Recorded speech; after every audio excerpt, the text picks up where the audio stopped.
नमस्कार बच्चों, इस YouTube चैनल पर राजेश सर आपका स्वागत करते हैं।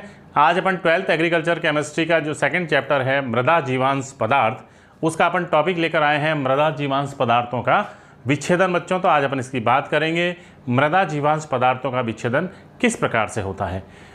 अपन ने बच्चों पहले पढ़ा है मृदा जीवांश पदार्थ क्या होते हैं, ये अपन ने जो पहले वाला वीडियो था उसमें आप पढ़ चुके हैं। आज अपन बात करेंगे मृदा जीवांश पदार्थों के विच्छेदन की। तो क्या होता है जानते हैं मृदा जीवांश पदार्थों का विच्छेदन। मृदा में पाए जाने वाले सूक्ष्म जीव जैसे बैक्टीरिया, कवक, एक्टिनोमाइसीटीज आदि द्वारा जीवांश पदार्थों को विघटित करके सरल यौगिकों में बदलने की प्रक्रिया को अपन क्या कहते हैं बच्चों, विच्छेदन कहा जाता है। यह प्रक्रिया मृदा में उपस्थित वायु तथा नमी की अनुकूल परिस्थितियों में होती है। यानी मृदा में जब वायु और नमी की अनुकूल परिस्थिति होती है उस समय मृदा पदार्थों का जो जीवांश पदार्थ होते हैं उनका विच्छेदन होता है। कार्बनिक पदार्थों के विच्छेदन में जीवांश पदार्थों का वायुजीवी जीवाणुओं द्वारा ऑक्सीकरण होता है। यानी वायुजीवी जो जीवाणु होते हैं वो उनका ऑक्सीकरण कर देते हैं। विच्छेदन प्रक्रिया प्रारंभ में तो क्या होती है, तेजी से संपन्न होती है बच्चों, बहुत तीव्रता से होती है, लेकिन धीरे धीरे उसकी गति मंद होती चली जाती है। मृदा जीवांश पदार्थों में कई तरह के पदार्थ होते हैं, जिनमें से कुछ पदार्थ तो बच्चों मृदा में उपस्थित सूक्ष्म जीवों द्वारा विच्छेदित हो जाते हैं, परंतु कुछ पदार्थों का विच्छेदन धीरे धीरे होता है। तो आइए अपन देखते हैं कि मृदा जीवांश पदार्थों में पाए जाने वाले पदार्थों का विच्छेदन किस प्रकार से होता है, इनका क्रम होता है। तो अपन बात करते हैं मृदा जीवांश पदार्थों के विच्छेदन का क्रम। मृदा जीवांश पदार्थों के यानी जो पदार्थ होते हैं के विच्छेदन का जो क्रम होता है बच्चों, इसके विच्छेदन का अगर क्रम की बात अपन करें तो विच्छेदन का क्रम देखते हैं कि कौन से पदार्थ जो होता है उसका विच्छेदन शीघ्रता से होता है, कौन सा पदार्थ होता है उसका विच्छेदन देरी से होता है। तो अपन क्रम की बात करते हैं। जैसे अपन सबसे पहले बात करते हैं कि शर्करा, स्टार्च, सरल प्रोटीन जो होता है इनका विच्छेदन शीघ्रता से हो जाता है। तो अपन बात कर सकते हैं शर्करा, सरल प्रोटीन जो होते हैं, यानी जितने भी सरल प्रोटीन होते हैं, शर्करा होती हैं, स्टार्च होता है, ठीक है ना, इनका विच्छेदन शीघ्रता से होता है। इसके बाद जो विच्छेदित होने वाले पदार्थ होते हैं बच्चों वो होते हैं क्रूड प्रोटीन। तो जटिल प्रोटीन जो होते हैं, क्रूड प्रोटीन भी इसी श्रेणी में आते हैं।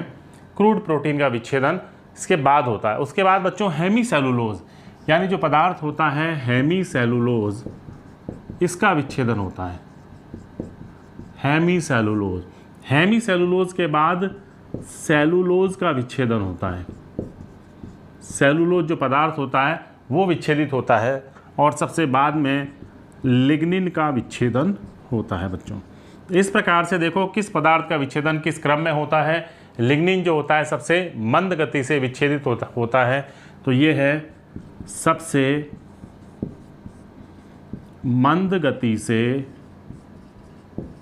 विच्छेदित होने वाला पदार्थ, यानी सबसे मंद गति से विच्छेदित होता है बच्चों ये है। जबकि सबसे तीव्र यानी सबसे पहले अपन अगर इसकी बात करें बच्चों तो ये सबसे पहले विच्छेदित होते हैं। ये जो है ये सबसे पहले विच्छेदित होता है। कौन कौन से? शर्करा, सरल प्रोटीन और स्टार्च, इनका विच्छेदन बच्चों सबसे पहले होता है। उसके बाद अपन बात करते हैं क्रूड प्रोटीन की। तो क्रूड प्रोटीन का विच्छेदन इनके बाद में होता है और क्रूड प्रोटीन के विच्छेदन से भी मंद गति होती है हेमीसेलुलोज की।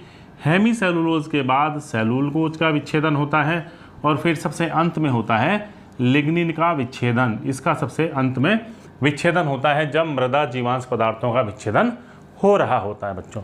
अब अपन इसमें एक एक के बारे में डिटेल से पढ़ेंगे कि कार्बोहाइड्रेट का विच्छेदन किस प्रकार से होता है। कार्बोहाइड्रेट में भी सरल शर्कराएं जो होती हैं उनका विच्छेदन किस प्रकार से होता है। तो आइए अपन देखते हैं कार्बोहाइड्रेट का विच्छेदन किस प्रकार से होता है बच्चों।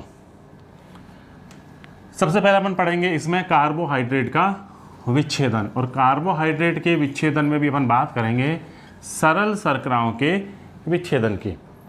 तो बच्चों अपन देखते हैं सबसे पहले कार्बोहाइड्रेट का विच्छेदन। कार्बोहाइड्रेट सबसे पहला पदार्थ है जो शीघ्रता से विच्छेदित हो जाता है, और इसमें भी अपन बात करेंगे, वो बात है अपनी पहला, यानी इसका भी जो पहला पॉइंट है वो है सरल शर्कराओं का विच्छेदन। सरल शर्कराओं का विच्छेदन। बच्चों अपन बात कर रहे हैं सरल शर्कराओं के विच्छेदन की। सरल जो शर्कराएं होती हैं ये शीघ्र ही विच्छेदित हो जाती हैं। इनका जो कुछ भाग होता है, यानी सरल शर्कराओं का कुछ भाग पूर्ण रूप से ऑक्सीकृत होकर CO2 तथा H2O में बदल जाता है, यानी कार्बन डाइऑक्साइड और जल बना देता है।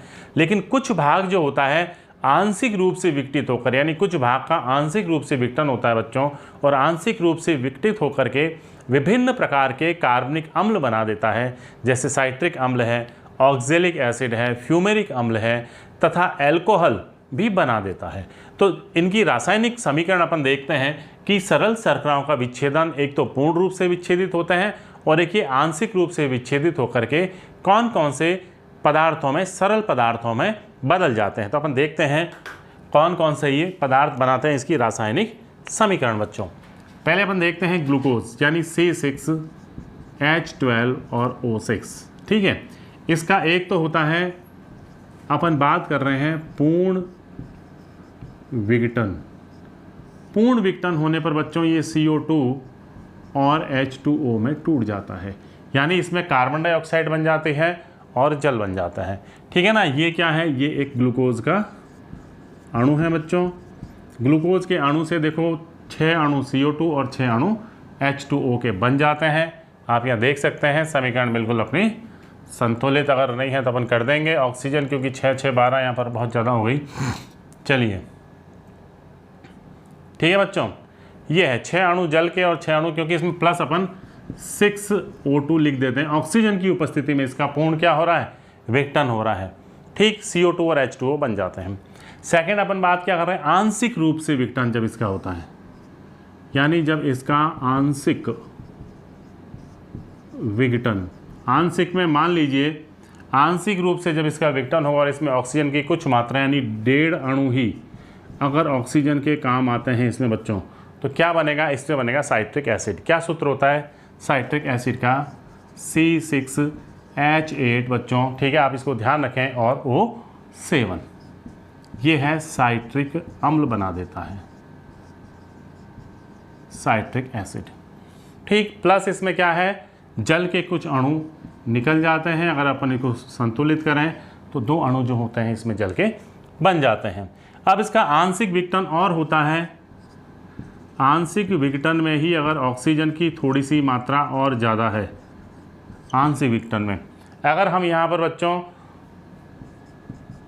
ऑक्सीजन के 4.5 अणु अगर अपन ले लेते हैं, ठीक है, तो इसमें क्या बनेगा, ऑक्जेलिक एसिड बनेगा, यानी COOH का होल ट्वाइस ऑक्जेलिक एसिड, इसको अपन कहते हैं ऑक्जेलिक अम्ल। तो इस प्रकार से विभिन्न प्रकार के एसिड्स बन जाते हैं बच्चों, उत्पाद बनते हैं। ऑक्जेलिक एसिड के 3 अणु बनेंगे, प्लस 3 अणु जो होते हैं वो जल के बन जाते हैं। तो इस प्रकार बच्चों आपने देखा होगा, इस पूरी अभिक्रिया में अपन ने इसकी रासायनिक समीकरण को देखा। तो एक जो कार्बोहाइड्रेट का ये अणु है, ग्लूकोज का जो एक अणु है, इस अणु का अगर पूर्ण विघटन होता है तो CO2 और H2O बन जाता है बच्चों।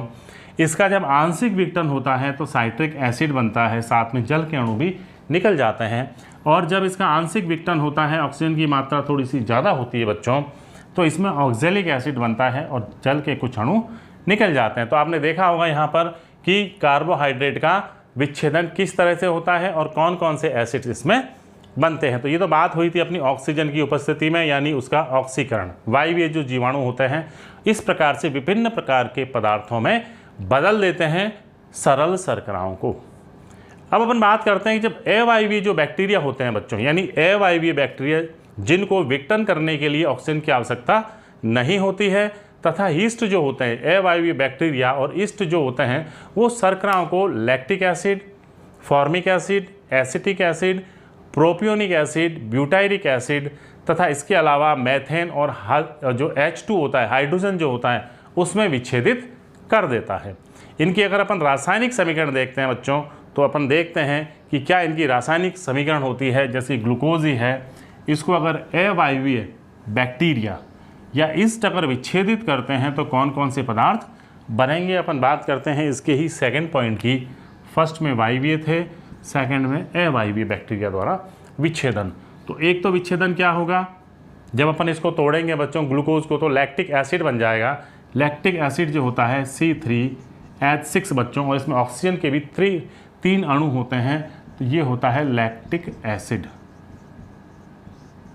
लैक्टिक अम्ल बना देता है।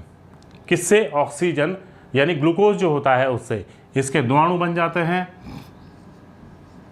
लैक्टिक एसिड के अवायवीय बैक्टीरिया द्वारा। और क्या बना देता है ये? ब्यूटारिक एसिड भी बना देता है। ब्यूटारिक एसिड यानी C4, कार्बन की संख्या जब 4 होती है और एसिड होता है तो बच्चों ब्यूटारिक एसिड बनता है C4H8 और O2। ये है ब्यूटायरिक अम्ल या एसिड। ठीक है, अवायवीय विघटन हो रहा है बच्चों। इसमें CO2 और H2 भी बनते हैं साथ में, 2 अणु CO2 के और 2 अणु H2 बन जाते हैं। तो इस प्रकार से विच्छेदन होता है किसका?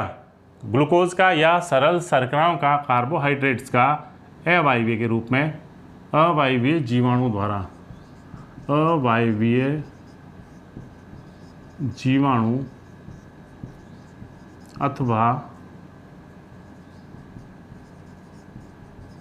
ईस्ट द्वारा विघटन हो रहा है बच्चों। तो इस प्रकार से विभिन्न प्रकार के उत्पाद इनके विघटन से बन जाते हैं। तो ये विच्छेदन ने अपन ने देखा कि इसमें ब्यूटारिक अम्ल, लैक्टिक अम्ल, फॉर्मिक एसिड, एसिटिक एसिड, विभिन्न प्रकार के पदार्थ प्राप्त हो जाते हैं।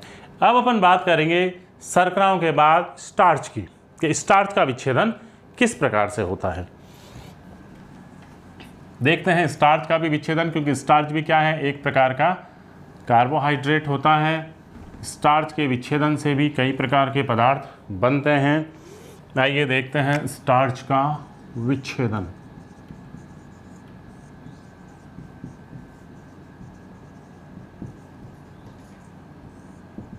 स्टार्च का विच्छेदन किस प्रकार से होता है? विभिन्न सूक्ष्म जीवों द्वारा।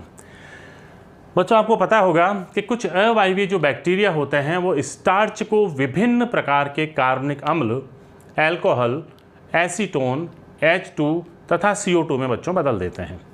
अधिकतर जीवाणु जो होते हैं वो डाइस्टेज एंजाइम पैदा करते हैं, यानी जो बैक्टीरिया होते हैं वो डाइस्टेज नामक एक एंजाइम का उत्पन्न करते हैं, उसको पैदा करते हैं, जो स्टार्च को माल्टोज में जल अपघटित कर देता है। यानी जो स्टार्च होता है उसको माल्टोज में बदलने का काम करता है डाइस्टेज एंजाइम।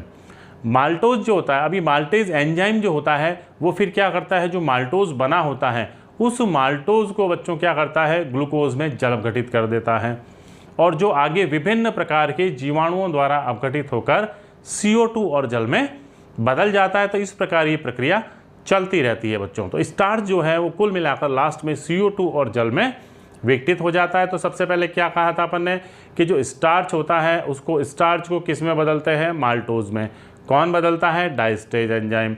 फिर माल्टोज को, माल्टेज जो होता है वो क्या करता है, उसको ग्लूकोज में बदल देता है। तो आइए अपन इसकी रासायनिक समीकरण देखते हैं कि स्टार्च किस प्रकार से बदलता है। तो पहले बच्चों देखो स्टार्च, अपन लिखते हैं स्टार्च। स्टार्च को बदलेगा कौन सा? डाइस्टेज। डाइस्टेज जो एंजाइम है ये स्टार्च को माल्टोज में बदलेगा। आप ध्यान रखें ये माल्टोज है, माल्टोज में बच्चों ये बदल देता है। डाइस्टेज एंजाइम है, ये एक प्रकार का एंजाइम होता है, ये बदल देता है माल्टोज में। माल्टोज को फिर क्या होता है आगे? माल्टेज नामक जो एंजाइम है, ये एंजाइम माल्टेज एंजाइम इसको बदल देता है ग्लूकोज में। ये बहुत छोटे छोटे प्रश्न बच्चों पूछे जाते हैं। स्टार्च को माल्टोज में बदलने वाले एंजाइम का नाम बताइए। माल्टोज को ग्लूकोज में बदलने वाले एंजाइम का नाम बताइए। छोटे छोटे प्रश्न एग्जाम में पूछे जाते हैं। तो माल्टेज जो होता है वो माल्टोज को ग्लूकोज में बदल देता है। अब जो ग्लूकोज है बच्चों, उस ग्लूकोज को जो बैक्टीरिया होते हैं वो किस में तोड़ देते हैं, जितने भी बैक्टीरिया इससे संबंधित होते हैं वो बैक्टीरिया क्या करते हैं, इसे CO2 और H2O में बदल देते हैं बच्चों। ठीक है ना। तो इस प्रकार से लास्ट में क्या बन जाता है अपने पास, CO2 और H2O बन जाता है। किससे, स्टार्च से। इसका विच्छेदन होकर के कार्बन डाइऑक्साइड और जल बन जाता है। तो इस प्रकार आपने देखा होगा कि स्टार्च का विच्छेदन विभिन्न प्रकार के एंजाइमों द्वारा और बैक्टीरिया द्वारा हो जाता है। अब अपन बात करते हैं बच्चों हेमीसेलुलोज का विच्छेदन। इसी में अपन देखते हैं तीसरा जो पॉइंट है, या अपन बात करें कार्बोहाइड्रेट के बाद दूसरा पॉइंट हेमीसेलुलोज। हेमीसेलुलोज का विच्छेदन।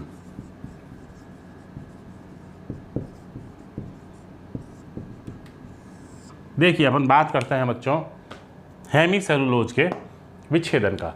शुरू में क्या होता है बच्चों, हेमीसेलुलोज जो होता है इसका अपघटन शीघ्रता से होता है, बहुत तेजी से होता है, जो बाद में धीरे धीरे धीरे मंद हो जाता है। तो हेमीसेलुलोज जो होता है वो हेमीसेलुलोज एंजाइम द्वारा सरल शर्कराओं में टूट जाता है।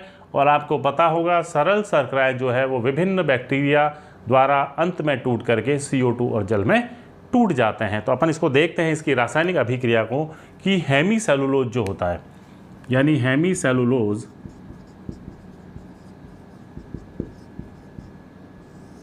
ये टूटेगा पहले हेमीसेलुलेज जो एंजाइम है, इस एंजाइम द्वारा ये टूट जाता है बच्चों सरल शर्कराओं में। यानी सरल जो शर्कराएं होती हैं वो सरल शर्कराओं में ये टूट जाता है। ठीक है। सरल शर्कराओं से फिर ये क्या करता है, विभिन्न प्रकार के बैक्टीरिया द्वारा वापस CO2 और H2O में अंत में टूट जाता है। तो इसका भी देखो विघटन होने के बाद क्या बना, हेमीसेलुलोज से भी विघटन होने पर अंत में हमें कार्बन डाइऑक्साइड और जल की प्राप्ति हो जाती है बच्चों। फिर अपन बात करते हैं हेमीसेलुलोज के बाद में सेलुलोज का विच्छेदन। अगला जो अपना टॉपिक रहेगा वो है सेलुलोज का विच्छेदन। इसके बाद विच्छेदित होता है हेमीसेलुलोज के बाद में सेलुलोज का विच्छेदन होता है, क्योंकि बहुत इंपॉर्टेंट हैं, छोटे छोटे क्वेश्चंस पूछे जाते हैं बच्चों, बहुत ज़्यादा प्रश्न पूछे जाते हैं इस पर।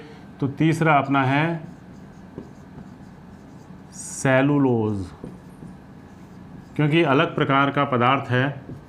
सबसे पहले अपन ने पढ़ा था कार्बोहाइड्रेट का विच्छेदन, फिर अपन ने पढ़ा है हेमीसेलुलोज का विच्छेदन, अब अपन पढ़ रहे हैं तीसरे नंबर पर सेलुलोज का विच्छेदन। सेलुलोज जो होता है बच्चों वो ग्लूकोज का एक बहुलक होता है। अपन को पता होगा कि सेलुलोज ग्लूकोज का एक बहुलक होता है जो कुछ विशिष्ट बैक्टीरिया जैसे कि एक्टिनोमाइसिटीज तथा कवक द्वारा जल अपघटित हो जाता है। एक्टिनोमाइसिटीज द्वारा जल अपघटित हो जाता है। तो अगर अपन इसकी रासायनिक अभिक्रिया देखें बच्चों, तो सेलुलोज जो होता है पहले सेलुलोज एंजाइम द्वारा सेल बायोज में टूटता है। सेल बायोज जो है फिर विभिन्न प्रकार के बैक्टीरिया द्वारा ग्लूकोज में बदल दिया जाता है, और ग्लूकोज फिर वही बैक्टीरिया से टूट करके अपघटित होकर के CO2 और जल में बदल जाता है। तो आइए अपन देखते हैं इसकी रिएक्शंस किस प्रकार से होती है बच्चों। सेलुलोज जो होता है वो सेलुलेज एंजाइम द्वारा, यानी सेलुलेज एंजाइम, सेलुलेज एक प्रकार का एंजाइम होता है, इस एंजाइम की मदद से ये टूट जाता है सेल बायोज में। सेल बायोज में ये टूट जाता है बच्चों, और सेल बायोज जो होता है ये आगे अपघटित होकर के ग्लूकोज में या सरल शर्कराओं में टूट जाता है। और आपको पता होगा ग्लूकोज या सरल शर्कराएं जो होती हैं विभिन्न प्रकार के बैक्टीरिया द्वारा ये वापस से CO2 और जल में विघटित हो जाते हैं। तो इस प्रकार से देखो सेलुलोज से भी क्या बना, अंत में CO2 और जल बन जाता है बच्चों। तो इस प्रकार से सेलुलोज का भी विच्छेदन अपन ने पढ़ लिया कि सेलुलोज जो होता है वो सेलुलेज एंजाइम की सहायता से सेल बायोज बनाता है। सेल बायोस जो होता है वो ग्लूकोज में टूट जाता है विभिन्न प्रकार के बैक्टीरिया, एक्टिनोमाइसिटीज और कवक द्वारा। फिर ये ग्लूकोज वापस बैक्टीरिया से CO2 और जल में बदल दिया जाता है। अब अपन बात करते हैं बच्चों, अंत में अपना जो रहता है सबसे लास्ट में जो विच्छेदित होता है वो है लिग्निन, यानी लिग्निन का विच्छेदन, जो कि बहुत ही मुश्किल से होता है, मंद गति से होता है, और सबसे लास्ट में ये विच्छेदित होने वाला पदार्थ है लिग्निन। एग्जाम में पूछा जाता है सबसे अंत में विच्छेदित कौन सा पदार्थ होता है? लिग्निन होता है बच्चों, आप इसको ध्यान रखें। यह एक संकीर्ण पदार्थ होता है और संकीर्ण पदार्थ होने के कारण इसका विच्छेदन बहुत ही कम होता है, बहुत ही मुश्किल से होता है। इनकी संरचना में क्या होता है बच्चों? बेंजोल चक्र पाया जाता है और एक बेंजोल साइकिल के कारण, जिससे इसमें क्या है, कई सह श्रृंखलाएं यानी साइड चेन जो होती है वो जुड़ी रहती हैं। इस कारण से इसका विच्छेदन जो होता है काफ़ी मंद गति से होता है, काफ़ी कठिनाई से होता है। तो अगर पूछा जाता है कि इसका विच्छेदन मुश्किल से क्यों होता है, मंद गति से क्यों होता है, क्योंकि इसमें बेंजोल चक्र होता है और उसके साथ कई सह शाखाएं जुड़ी रहती हैं, साइड चेन होती हैं, जिससे यौगिक को तोड़ने में, विच्छेदित करने में बहुत सारी प्रक्रियाओं से गुजरना पड़ता है, इसलिए ये मंद गति से संपन्न होती है। कवक तथा बैक्टीरिया द्वारा इसका विच्छेदन आसानी से नहीं होता बच्चों, ठीक है, ध्यान रखें कि कवक तथा बैक्टीरिया द्वारा इसका विच्छेदन जो है वो आसानी से नहीं होता। तो इसका विच्छेदन कौन करता है बच्चों? इसका जो विच्छेदन होता है वो होता है एक एक्टिनोमाइसिटीज बैक्टीरिया जो होता है उसके द्वारा इसका विच्छेदन किया जाता है, या एक्टिनोमाइसिटीज भी ना होकर के बेसिडियोमाइसिटीज जो होता है, ठीक है ना, उसके साथ साथ, यानी मैंने भी कहा एक्टिनोमाइसिटीज जो विशेष प्रकार के होते हैं वो, और बेसिडियोमाइसिटीज जो होते हैं उसका एक समूह होता है, उसके द्वारा इनका विच्छेदन आसानी से हो जाता है। तो अगर एग्जाम में प्रश्न पूछा जाता है कि इसका लिग्निन का विच्छेदन कौन करते हैं, तो आपका आंसर होगा बेसिडियोमाइसिटीज के कुछ समूह तथा विशेष एक्टिनोमाइसिटीज जो होते हैं वो लिग्निन का विच्छेदन कर देते हैं, जबकि सिंपल बैक्टीरिया द्वारा इसका विच्छेदन नहीं होता। तो बेसिडियोमाइसिटीज तथा एक्टिनोमाइसिटीज, ठीक है बच्चों, ये दो प्रकार के जो बैक्टीरिया होते हैं ये ही क्या करते हैं? विच्छेदन करते हैं। किसका? लिग्निन का विच्छेदन कर देते हैं। दोनों के दोनों बैक्टीरिया वेरी इंपॉर्टेंट होते हैं बच्चों, ठीक है। तो अब तक अपन ने पढ़ा लिग्निन का विच्छेदन। अब अपन बात करते हैं प्रोटीन का विच्छेदन। किस प्रकार से प्रोटीन का विच्छेदन होता है? अपना ये जो पदार्थ था प्रोटीन, उसके बारे में भी अपन बात करेंगे कि प्रोटीन का विच्छेदन किस प्रकार से होता है।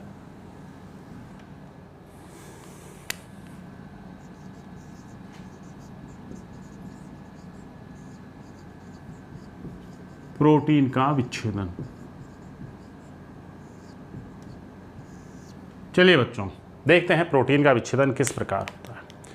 सूक्ष्म जीवों द्वारा प्रोटीन जो होता है पहले क्या होता है बच्चों? पॉलीपेप्टाइड में टूट जाता है, ठीक है। इसके जो अणु होते हैं सरल वो होते हैं पॉलीपेप्टाइड, उसमें टूट जाता है, जो आगे अपघटित होकर, यानी वापस फिर ये आगे क्या होता है? अपघटित होकर एमिनो अम्ल में बदल जाते हैं, क्योंकि एमिनो अम्ल जो होती हैं वो प्रोटीन की इकाई होती हैं, सरलतम इकाई होती हैं, एमिनो अम्ल में बदल जाते हैं।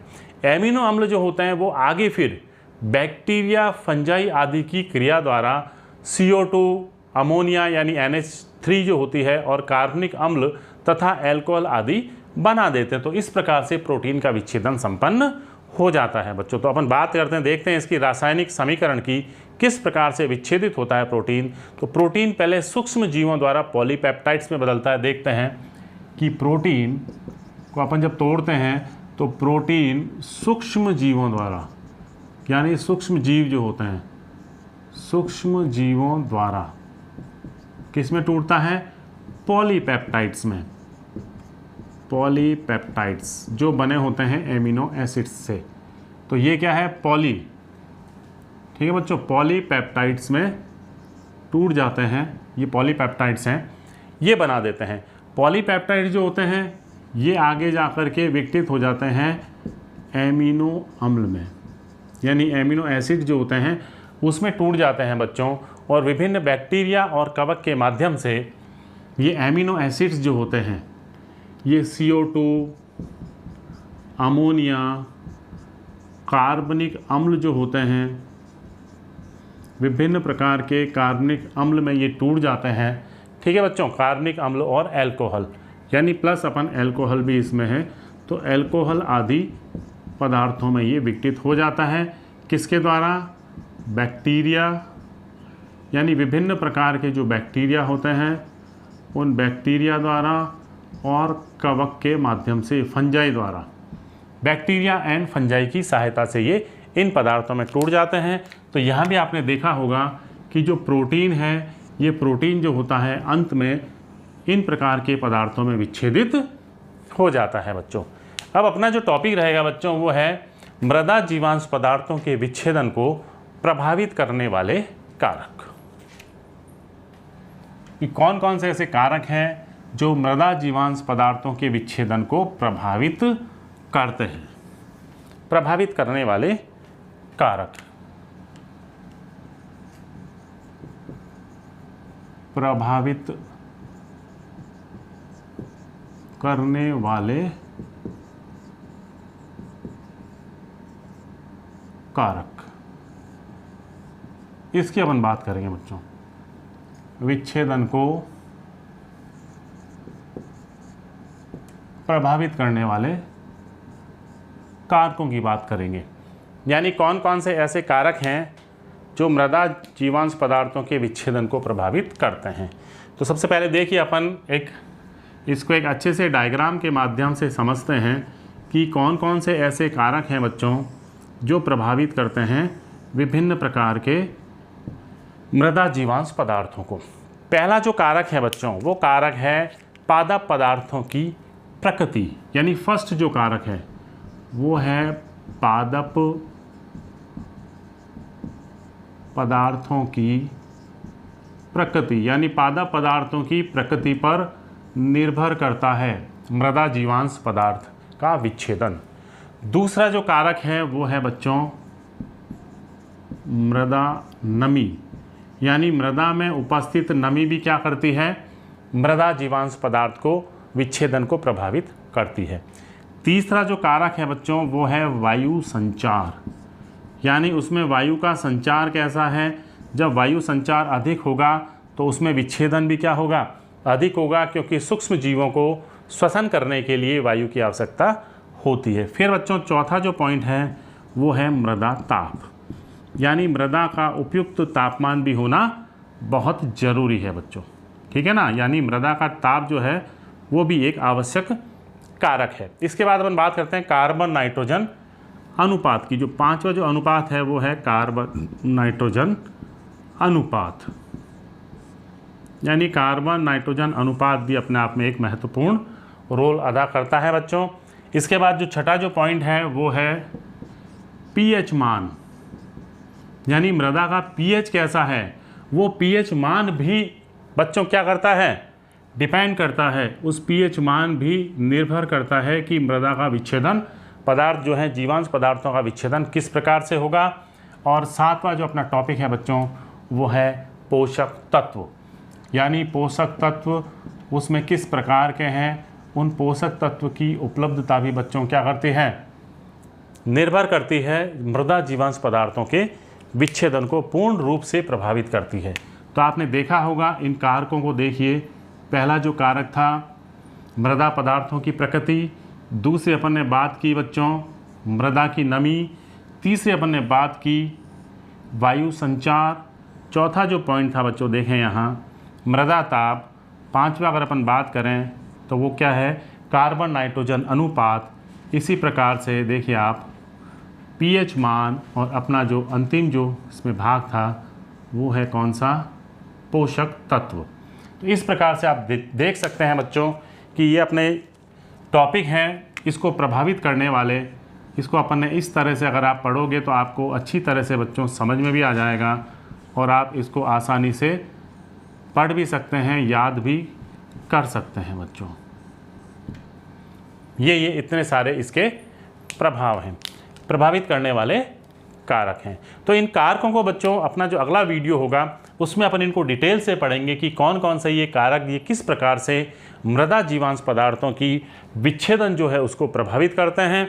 यानी अगर अपन बात करते हैं मृदा पदार्थों की प्रकृति को किस तरह से प्रभावित करती है, मृदा नमी किस तरह से प्रभावित करती है, वायु संचार जो है वो किस प्रकार से प्रभावित करता है, और मृदा ताप, कार्बन नाइट्रोजन अनुपात, पीएच मान और पोषक तत्व ये सभी किस तरह से प्रभावित करते हैं।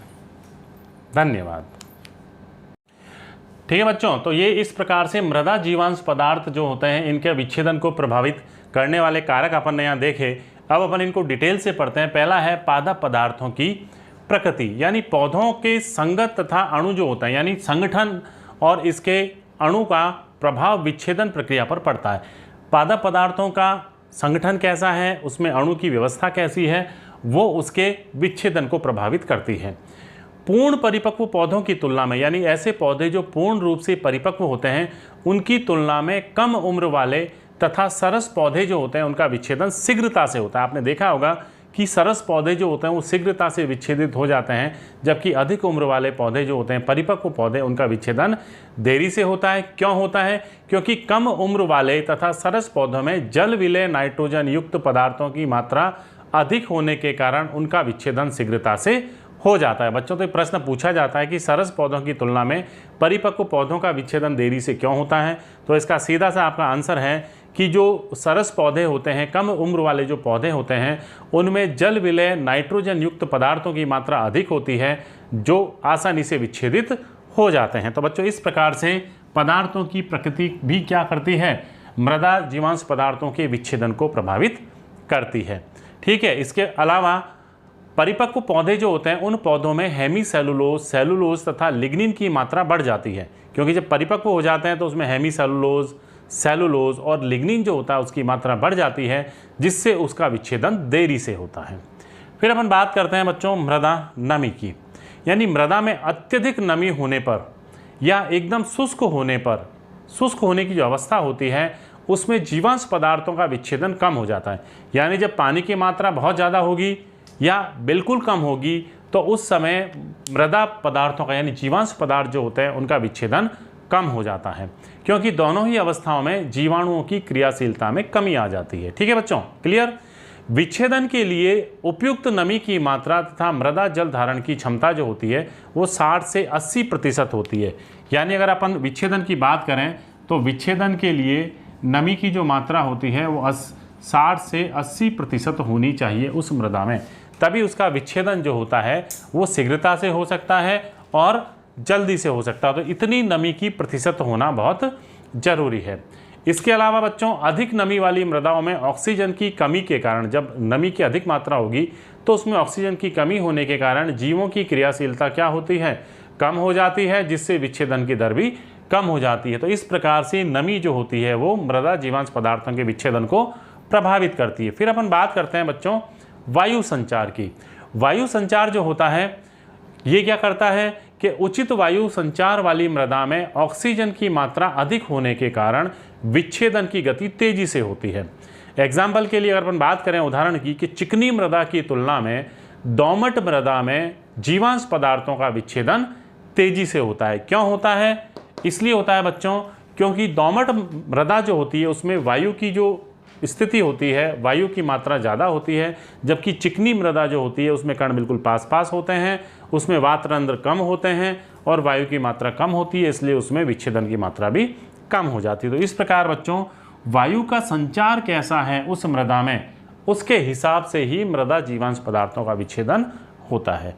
फिर अपन बात करते हैं बच्चों मृदा ताप की, सॉइल टेम्परेचर। जीवाणु की क्रियाशीलता जो होती है वो मृदा ताप पर निर्भर करती है। इस बात को आप बैठा लें अपने दिमाग में कि जीवाणुओं की क्रियाशीलता मृदा ताप पर निर्भर करती है। विच्छेदन के लिए उपयुक्त जो तापमान है, हर बार पूछा जाता है बच्चों, बहुत इंपॉर्टेंट क्वेश्चन है, वो 30 डिग्री से 40 डिग्री तक होता है। यानी विच्छेदन के लिए उपयुक्त तापमान 30 डिग्री सेंटीग्रेड से 40 डिग्री सेंटीग्रेड के मध्य होना चाहिए। ये इसका एक उपयुक्त टेम्परेचर है। ठीक है बच्चों, मृदा में 40 डिग्री सेंटीग्रेड से अधिक ताप होने पर क्या होता है? ताप सहन करने वाले बैक्टीरिया, फंजाई तथा एक्टिनोमाइसिटीज जो होते हैं उनके द्वारा ही केवल विच्छेदन हो सकता है, अन्यथा 40 से ऊपर विच्छेदन नहीं होता। यानी केवल 40 डिग्री से ऊपर सहन करने वाले, इससे ऊपर जो सहन कर सकते हैं इस टेम्परेचर को, वो बैक्टीरिया, एक्टिनोमाइसिटीज और कवक द्वारा ही विच्छेदन क्रिया संपन्न होती है। इसके बाद अपन बात करते हैं बच्चों कार्बन नाइट्रोजन अनुपात, यानी मृदा में कार्बन नाइट्रोजन अनुपात कैसा है, ये भी विच्छेदन को प्रभावित करता है पूर्ण रूप से। ठीक है बच्चों, नाइट्रोजन की मात्रा अधिक होने पर, यानी जब नाइट्रोजन की मात्रा बच्चों अधिक होती है, आपने देखा होगा, तो होने पर अथवा कार्बन नाइट्रोजन अनुपात संकुचित होने पर, संकुचित कब होगा, जब नाइट्रोजन की मात्रा अधिक होगी तो इनका अनुपात क्या होगा, संकुचित होता है। जब इनका अनुपात बच्चों संकुचित होता है तो ये क्या होता है, विच्छेदन की प्रक्रिया को जो है उसको प्रभावित करता है, यानी किसी न किसी रूप में विच्छेदन की प्रक्रिया प्रभावित होती है। जबकि कार्बन नाइट्रोजन अनुपात जब विस्तृत या नाइट्रोजन की मात्रा कम हो जाती है तो क्या होगा, इसका अनुपात विस्तृत हो जाएगा, और जब विस्तृत होगा तो विच्छेदन की गति कम हो जाती है। तो कहने का मतलब जब कार्बन नाइट्रोजन अनुपात संकीर्ण होगा, विच्छेदन की क्रिया तेजी से होगी, जब इनका मान जो होगा विस्तृत होगा, विच्छेदन कम हो जाएगी। कुल मिला के नाइट्रोजन की मात्रा अधिक होने पर विच्छेदन तेजी से होता है, नाइट्रोजन की मात्रा अगर कम है तो विच्छेदन धीमा होगा। ठीक है बच्चों, इस प्रकार से यह अनुपात भी विच्छेदन की प्रक्रिया को प्रभावित करता है। फिर अपन बात करते हैं पीएच मान की, कि पीएच मान किस प्रकार से प्रभावित करता है विच्छेदन की प्रक्रिया को। मृदा में जीवांश पदार्थों का विच्छेदन उदासीन पीएच पर अधिक होता है, यानी जब पीएच मान उदासीन लगभग 7 के आसपास होता है तो विच्छेदन क्रिया बच्चों बहुत तेजी से होती है, जबकि अम्लीय तथा क्षारीय मृदाओं में विच्छेदन कम हो जाता है। अम्लीय मृदाओं में चूना मिलाने पर विच्छेदन की गति बढ़ जाती है। इसका आप ध्यान रखें, क्यों बढ़ती है, क्योंकि अम्लीयता कम हो जाती है। तो अम्लीय जो मृदाएं होती हैं उनमें अगर अपन चूना मिला दें तो विच्छेदन की क्रिया तेज हो जाती है। इस प्रकार से पीएच मान भी क्या करता है, विच्छेदन की प्रक्रिया को प्रभावित करता है। अब अपना जो अंतिम जो कारक है पोषक तत्व, मृदा में उपस्थित पोषक तत्व, यानी मृदा में पोषक तत्वों की मात्रा अधिक होने पर, जब पोषक तत्व बहुत ज़्यादा हैं, अधिक मात्रा में हैं, तो विच्छेदन की दर भी क्या होगी बच्चों, अधिक होगी। मृदा में उर्वरक मिलाने पर पोषक तत्वों की मात्रा बढ़ाई जा सकती है, जिससे क्या होता है, मृदा जीवांश पदार्थों का विच्छेदन बढ़ जाता है। तो इस प्रकार बच्चों आज अपन ने इस वीडियो में, इस अपना जो YouTube चैनल है उसमें अपन ने देखा होगा कि मृदा जीवांश पदार्थों का विच्छेदन प्रभावित करने वाले कौन कौन से कारक होते हैं। तो अपना जो अगली बार जब अपन पढ़ेंगे बच्चों इस क्लास में, अपना जो अगला चैप्टर होगा, टॉपिक होगा, वो होगा ह्यूमस, यानी ह्यूमस से संबंधित अपने जितने भी आगे के टॉपिक होंगे उसका अपन अध्ययन करेंगे। धन्यवाद।